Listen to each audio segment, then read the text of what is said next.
हम लोग देखेंगे थर्ड पॉइंट। 2 पॉइंट हम लोगों ने देख चुका था, सम के बारे में, अगर ग्रेटर दैन जीरो होगा लेस दैन जीरो होगा तो क्या होता है। अब हम लोग प्रोडक्ट में देखेंगे कि अगर वो ग्रेटर दैन जीरो और लेस दैन जीरो होता है तो हमारा क्या कंडीशन क्रिएट होता है, जब अगर दो क्वाड्रेटिक इक्वेशन के डिस्क्रिमिनेंट के बारे में अगर हम लोग डिस्कस करते हैं तो। ठीक है, तो हम लोग तीसरा देखते हैं, product of determinant. Product of discriminant अगर लेस दैन जीरो होता है तो क्या क्या कंडीशन क्रिएट हो सकता है। अगर प्रोडक्ट ऑफ डिस्क्रिमिनेंट अगर लेस दैन जीरो होता है तो क्या क्या कंडीशन क्रिएट हो सकता है। सबसे पहला क्या हो सकता है कि D1 भी क्या हो, ग्रेटर दैन जीरो, और D2 क्या हो, लेस दैन जीरो। ये कंडीशन क्रिएट हो सकता है। दूसरा कंडीशन क्या क्रिएट हो सकता है कि D1 less than zero, D2 greater than zero. तीसरा कंडीशन क्या हो सकता है कि D1 लेस दैन जीरो हो और D2 ग्रेटर दैन जीरो। अब तो तीसरा कोई कंडीशन क्रिएट नहीं कर सकते हम लोग, दो ही कंडीशन क्रिएट कर सकते हैं, या तो ये ग्रेटर दैन जीरो हो या ये लेस दैन जीरो हो। अगर ये लेस दैन जीरो है तो ये ग्रेटर दैन जीरो होना कंपलसरी है, क्योंकि अगर दोनों लेस दैन जीरो हो गया तो क्या हो जाएगा, वो पॉजिटिव दे देगा, यानी कि प्रोडक्ट ऑफ डिस्क्रिमिनेंट क्या हो जाएगा, पॉजिटिव हो जाएगा। तो मतलब यहाँ से हम लोग को क्या पता चल रहा है कि किसी भी एक इक्वेशन का रूट्स क्या होगा, रियल होगा एंड डिस्टिंक्ट होगा, और दूसरे इक्वेशन का रूट्स जो है वो क्या होगा, इमेजिनरी होगा। यानी कि एक इक्वेशन का रूट्स रियल और डिस्टिंक्ट होगा, दूसरे इक्वेशन का रूट्स क्या हो जाएगा, इमेजिनरी रूट्स होगा। अगर एक का इमेजिनरी हुआ तो दूसरे क्वाड्रेटिक इक्वेशन का रियल एंड डिस्टिंक्ट रूट्स होगा। तो वही हमारा तीसरा पॉइंट कहता है कि अगर अगर प्रोडक्ट लेस देन जीरो होता है ना, तो एक इक्वेशन का रियल एंड डिस्टिंक्ट रूट होगा and other has imaginary roots. Clear this point. अब हम लोग देखेंगे, कहता है कि अगर डिस्क्रिमिनेंट का प्रोडक्ट अगर ग्रेटर देन जीरो हो जाए तो क्या क्या कंडीशन क्रिएट हो सकता है। या तो दोनों पॉजिटिव हो या तो दोनों निगेटिव हो, यही दो कंडीशन क्रिएट हो सकता है। यानी कि कंडीशन क्रिएट हो सकता है, इसका मतलब कि दोनों क्वाड्रेटिक इक्वेशन का या तो रियल एंड डिस्टिंक्ट रूट्स होगा या फिर दोनों क्वाड्रेटिक इक्वेशन का इमेजिनरी रूट्स होगा। यानी कि either both quadratic equation has real and distinct roots और both quadratic equation has imaginary roots. तो यही मेरा कहता है, प्रोडक्ट ऑफ रूट्स अगर ग्रेटर देन जीरो होता है तो either both equation are real and distinct roots और इमेजिनरी रूट्स। अब हम लोग आते हैं पांचवा केस क्या आता है कि अगर दोनों डिस्क्रिमिनेंट का प्रोडक्ट अगर इक्वल टू जीरो हो गया तो क्या क्या केस क्रिएट हो सकता है। पहला चीज़ क्या हो सकता है, या तो दोनों जीरो के बराबर हो, या फिर कोई D1 जीरो के बराबर हो, D2 not equal to zero हो, या फिर D1 not equal to zero हो, D2 इक्वल टू जीरो हो। यही तीन कंडीशन क्रिएट हो सकता है। यानी कि एटलीस्ट वन इक्वेशन, कम से कम एक इक्वेशन हैज़ इक्वल रूट्स होगा। कम से कम एक इक्वेशन का हमारा क्या हो रहा है, कम से कम एक इक्वेशन का तो इक्वल रूट्स होगा ही होगा। या तो दोनों हो जाए तो चलेगा, लेकिन मिनिमम टू मिनिमम एक इक्वेशन का इक्वल रूट्स होगा ही होगा, अगर प्रोडक्ट ऑफ रूट्स क्या हो जाए, इक्वल टू जीरो हो जाए। देखते हैं कुछ क्वेश्चंस जो हम लोगों ने पिछले थ्योरी पढ़ा है उससे रिलेटेड कुछ एक क्वेश्चंस है। पहला क्वेश्चन क्या है कि consider the equation x square plus two b x plus c minus one. Consider the equation x square plus two b x plus c minus one and 4x² plus c x plus b minus one equal to zero. तो हम लोग को बताना है क्या both equation का real roots होगा, क्या बोथ इक्वेशन का इमेजिनरी रूट्स होगा, या फिर एटलीस्ट वन इक्वेशन का रियल रूट्स होगा, या फिर एटलीस्ट वन इक्वेशन का इमेजिनरी रूट्स होगा। ये चार ऑप्शन दिया हुआ है। ठीक है, दिया हुआ है क्या, both equation have real roots, both equation have imaginary roots. यानी कि अगर हमको देखना है कि या तो दोनों इक्वेशन का रियल रूट्स हो या दोनों इक्वेशन के इमेजिनरी रूट्स हो, उसके लिए हम लोग को क्या चेक करना होगा, product of roots greater than zero, यही चेक करना पड़ेगा। अगर अब तीसरा ऑप्शन देखें, at least one equation has real roots, at least one equation has imaginary roots. यानी कि इस दो इक्वेशन से हम लोग को पता चल रहा है कि D1 plus D2 less than zero होगा या greater and equal to zero होगा, ये चेक करना होगा। और यहाँ से हमको पता चल रहा है कि D1 plus D2 greater than zero होगा ये दो चीज़ चेक करना है। तो हम लोग क्या निकालते हैं, इस दोनों का डिस्क्रिमिनेंट निकाल, हम लोग दो ऑप्शन से पकड़ना है कि कौन सा क्या ऑप्शन में। हम लोग तो पढ़े कितना चीज़ दिया हुआ है, क्या both equation have real roots, both equation have imaginary roots. यानी कि अगर हमको देखना है कि या तो दोनों इक्वेशन का रियल रूट्स हो या दोनों इक्वेशन के इमेजिनरी रूट्स हो, उसके लिए हम लोग क्या चेक करना होगा, product of roots greater than 0, यही चेक करना पड़ेगा। अगर अब तीसरा ऑप्शन देखें, at least one equation has real roots, at least one equation has imaginary roots, यानी कि इस दो इक्वेशन से हम लोग को पता चल रहा है कि d1 plus d2 less than 0 होगा या ग्रेटर एंड इक्वल टू 0 होगा, ये चेक करना होगा। और यहाँ से हमको पता चल रहा है कि d1 plus d2 greater than 0 होगा, ये दो चीज़ चेक करना है। हम लोग का ये दो कंडीशन निकल के आ रहा है कि हमको इस दो कंडीशन पे चेक करना है, जिससे कि मेरा ये चारों ऑप्शन को, ये मेरा चारों कंडीशन फुलफिल हो जाएगा। तो निकालते हैं डिस्क्रिमिनेंट पहला का, क्या होता है B square minus 4ac, B कितना है 2b का होल स्क्वायर माइनस 4 इंटू ए इंटू सी माइनस 1, यानी कि 4b square minus 4c plus 4। d2 निकालते हैं, B square minus 4ac, B कितना है सेकेंड डिस्क्रिमिनेंट का, C square minus 4 into 4 into B minus 1, C square minus 16b plus 16। अब जब अगर हम प्रोडक्ट ऑफ डिस्क्रिमिनेंट करेंगे, हम लोग यहाँ से प्रोडक्ट ऑफ डिस्क्रिमिनेंट को देखना है कि वो ग्रेटर दैन 0 होगा कि नहीं।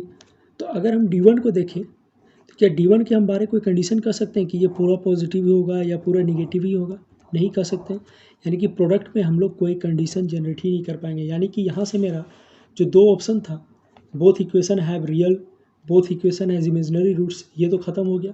अब हमको किस पे चेक करना पड़ेगा, सम पे। तो हम क्या करते हैं, दोनों डिस्क्रिमिनेंट को सम कर देते हैं।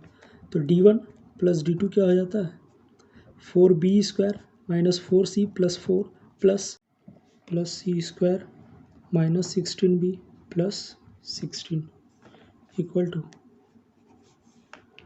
4b square minus 16b plus 16 plus सी स्क्वायर माइनस 4c प्लस 4, ये क्या हो जाएगा 2b का होल स्क्वायर, इसको हम लिख सकते हैं 2b का whole square minus 2 into 4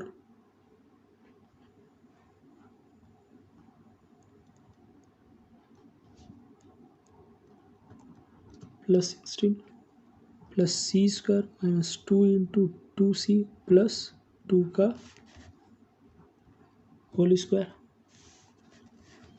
equal to, ये जो टर्म है ये क्या बन जाएगा 2b प्लस 4 का होल स्क्वायर, और ये जो टर्म है वो क्या बन जाएगा c माइनस 2 का होल स्क्वायर, यानी कि ये भी पॉजिटिव, ये भी पॉजिटिव, मतलब पूरा ओवरऑल क्या हो गया ग्रेटर दैन 0। यानी कि जो सम है वो क्या आ गया मेरे पास ग्रेटर दैन 0, क्या आ गया सम, क्या आ गया ग्रेटर एंड इक्वल टू 0। मतलब यहाँ से हमको क्या पता चला कि at least one equation has real and distinct roots. तो हमारा जो ऑप्शन होगा वो क्या हो जाएगा, ऑप्शन क्या हो जाएगा B, at least one equation has real and distinct roots. या रियल रूट्स बोलेंगे क्योंकि डिस्टिंक्ट इसलिए नहीं बोलेंगे क्योंकि d इक्वल टू 0 पे अगर सम, अगर डिस्टिंक्ट रूट इसलिए नहीं बोल रहे हैं क्योंकि सम जो है वो 0 भी आ सकता है, पॉजिटिव हुआ है 0 भी आ सकता है, इसलिए हम लोग क्या बोले रियल रूट्स बोल रहे हैं। हम लोग क्या बोल रहे हैं real roots. Next topic start करने जा रहे हैं कॉमन रूट्स। हम लोग क्या करते हैं, दो क्वाड्रेटिक इक्वेशन को कंसीडर करते हैं। एक quadratic equation a1x square plus b1x plus c1 equal to 0 and second quadratic equation a2x square plus b2x plus c2 equal to 0। तो इस दो क्वाड्रेटिक इक्वेशन का अगर कॉमन रूट्स की बात करें तो हमारा दो कंडीशन क्रिएट हो सकता है, या तो दोनों रूट्स कॉमन हो या फिर एक रूट्स कॉमन हो। ठीक है, सबसे पहला कंडीशन देखेंगे कि क्या होगा अगर दोनों रूट्स कॉमन होगा। तो अगर दोनों रूट्स कॉमन है इस क्वाड्रेटिक इक्वेशन का, तो जो रेशियो होता है एक्स स्क्वायर के कोफिशिएंट्स का जो रेशियो होगा ना, एक्स का जो कोफिशिएंट्स का जो रेशियो होगा और कांस्टेंट टर्म का जो रेशियो होगा वो सभी आपस में बराबर होगा। तो ये कैसे होगा, इसका प्रूफ देखेंगे जिससे हमको पता चलेगा कि वो कैसे आया, ताकि हमको ये लंबा टाइम तक याद रहेगा। तो मान लेते हैं कि एक पहला क्वाड्रेटिक इक्वेशन है a1x² plus b1x plus c1 equal to 0। इसका रूट्स क्या मान लेते हैं हम, अल्फा है और बीटा है। दूसरा क्वाड्रेटिक इक्वेशन है a2x² plus b2x plus c2 equal to 0। ये क्या है, दोनों रूट्स कॉमन है, यानी कि दोनों, अगर इसका रूट्स अल्फा बीटा है तो इसका रूट्स भी क्या होगा, अल्फा बीटा होगा। अब हम क्या करते हैं, अगर इसका रूट्स अल्फा बीटा है तो अगर इस क्वाड्रेटिक इक्वेशन को अल्फा बीटा रूट्स के टर्म में अगर लिखना चाहें तो हम कैसे लिखते हैं, x minus alpha x minus beta, कुछ कोफिशिएंट मल्टीप्लाई होगा a1। इस क्वाड्रेटिक इक्वेशन को अगर हम अल्फा बीटा के टर्म्स में लिखें तो कैसे लिखाएगा, x minus alpha x minus beta a2। यानी कि जो डिफरेंस आएगा ना हमारा, वो सिर्फ ये कोफिशिएंट ही डिफरेंस ला रहा है। यानी कि अगर हम इस दो कोफिशिएंट्स का रेशियो, जितने भी कोफिशिएंट्स उसका रेशियो अगर हम करें ना, तो वो मेरा बराबर होगा। जैसे फॉर एग्जांपल अगर मान लेते हैं क्वाड्रेटिक इक्वेशन है x square minus 5x plus 6, और दूसरा जो क्वाड्रेटिक इक्वेशन इसी में हम ले रहे हैं 2x² माइनस 10x प्लस 12। अब ये क्वाड्रेटिक इक्वेशन जो है वो क्या है, इसका फैक्टर ही तो है। अगर फैक्टर है क्योंकि ये क्वाड्रेटिक इक्वेशन 1 टाइम्स ऑफ ये क्वाड्रेटिक है, और ये जो क्वाड्रेटिक इक्वेशन है 2 times of same quadratic equation है। यानी कि ये क्वाड्रेटिक इक्वेशन, ये जो क्वाड्रेटिक इक्वेशन है वो इस क्वाड्रेटिक इक्वेशन का क्या है, फैक्टर है। तो अगर इस तरह का कभी भी क्या होगा, अगर कॉमन रूट्स कभी भी हुआ ना, तो पक्का है कि जो क्वाड्रेटिक इक्वेशन जो नया बनेगा ना वो हमेशा फैक्टर होगा। ये पॉइंट बहुत इंपॉर्टेंट है कि अगर कभी भी अगर कॉमन रूट्स, अगर दोनों रूट्स कॉमन हुआ तो जो क्वाड्रेटिक इक्वेशन, जो न्यू क्वाड्रेटिक इक्वेशन भी बनता है ना, तो वो पुराने वाले क्वाड्रेटिक इक्वेशन का फैक्टर ही होता है। इसलिए अगर हम कोफिशिएंट ऑफ एक्स स्क्वायर का अगर रेशियो हम निकालें, या फिर कोफिशिएंट ऑफ एक्स का रेशियो निकालें, वो सब क्या है, बराबर है। वो सब क्या है, 1/2 के बराबर हो रहा है। यानी कि जो कॉमन रूट्स का जो हमारा कंडीशन था कि जो कोफिशिएंट है, कोफिशिएंट ऑफ रेशियो, कोफिशिएंट का जो रेशियो है ना वो हमेशा बराबर होगा। यानी कि एक्स स्क्वायर का कोफिशिएंट का रेशियो, एक्स का कोफिशिएंट का रेशियो और कांस्टेंट टर्म का जो रेशियो है वो हमेशा बराबर होता है अगर बोथ रूट्स कॉमन है तो। कॉमन होगा तो क्या करेंगे, उस चीज़ को समझने से पहले हमको एक चीज़ समझना पड़ेगा, क्रॉस मल्टीप्लिकेशन जो हम लोग 10 में पढ़े हैं। क्या चीज़ को, क्रॉस मल्टीप्लिकेशन जो हम लोग 10 में पढ़े हैं, किस तरह से करते हैं क्रॉस मल्टीप्लिकेशन। अगर मान लेते हैं कोई एक इक्वेशन है ax plus b y a1x plus b1y plus c1 equal to 0, और एक है a2x plus b2y plus c2 equal to 0। तो इस तरह का अगर क्वाड्रेटिक दो इक्वेशन रहता है तो उसको हम लोग क्रॉस मल्टीप्लिकेशन में किस तरह से लिखते हैं, x अपॉन x अगर लिखते हैं तो इसको हटाते हैं और this into this minus this into this, तो हम लोग लिखेंगे क्या, b1 into c2 minus c1 into b2 equal to, इस क्वाड्रेटिक इक्वेशन को माइनस में लेते हैं माइनस वाई, तो इसको हटाएंगे a1 इंटू सी2, a1 इंटू सी2 माइनस a2 इंटू सी1। फिर जब कांस्टेंट टर्म को लेते हैं तो हम लोग क्या लिखेंगे, a1 into b2 minus a2 into b1। ये जो है हम लोग 10th में पढ़े थे क्रॉस मल्टीप्लिकेशन मेथड से किस तरह से एक्स वाई का वैल्यू निकालते हैं। इसी मेथड को हम लोग इसमें यूज़ करते हैं। तो जब कभी भी वन रूट्स कॉमन होता है, मान लेते हैं कि पहला क्वाड्रेटिक इक्वेशन मेरा क्या था, a1x² plus b1x plus c1 equal to 0। मान लेते हैं इसका रूट्स क्या था, अल्फा बीटा। तो जो दूसरा क्वाड्रेटिक इक्वेशन होगा a2x² plus b2x plus c2 equal to 0, एक रूट्स तो कॉमन होगा अल्फा, दूसरा रूट्स कुछ भी हो, बी डैश मान लें, बीटा डैश मान लेते हैं, एक रूट्स तो कॉमन होगा। अगर ये इसका रूट्स है मतलब इस क्वाड्रेटिक इक्वेशन को सेटिस्फाई करेगा, सेटिस्फाई करवाते हैं तो a1 alpha square plus b1 alpha plus c1 equal to 0। जब इसको सेटिस्फाई करेगा तो a2 alpha square plus b2 alpha plus c2 equal to 0। तो इस चीज़ को जब हम लिखेंगे तो हम लोग इस क्रॉस मल्टीप्लिकेशन जो हम लोग ऊपर में बताए क्रॉस मल्टीप्लिकेशन के मेथड से ही इसको हम लोग लिखते हैं। जो हमारा नया टर्म आया है, यानी कि ये जो इक्वेशन आया है 1 और 2, ठीक है, क्योंकि यहाँ पे क्या बोल रहा है, एक रूट्स अगर कॉमन होता है तो हम लोग इस कंडीशन को यूज़ करते हैं। तो हम लोग क्या करेंगे, अल्फा स्क्वायर अल्फा स्क्वायर जब इसको छुपा देंगे तो क्या बन जाएगा B1C2 माइनस C1B2। फिर एक बार अल्फ़ा को अगर हम छुपा देंगे तो क्या बन जाएगा A1C2 माइनस A2C1। अगर हम एक बार कांस्टेंट टर्म को छिपा देंगे तो क्या बन जाएगा A1B2 माइनस A2B1। कोई दिक्कत? तो हम क्या करेंगे, इसको इक्वेट करेंगे इसके साथ, यानी कि minus alpha upon A1C2 minus A2C1 को हम इक्वेट करेंगे एक बार A1B1 A1B2 माइनस A2B1 के साथ, और फिर एक बार alpha square upon B1C2 minus C1B2 को हम इक्वेट करेंगे 1 अपॉन A1B2 के साथ A2B1 के साथ।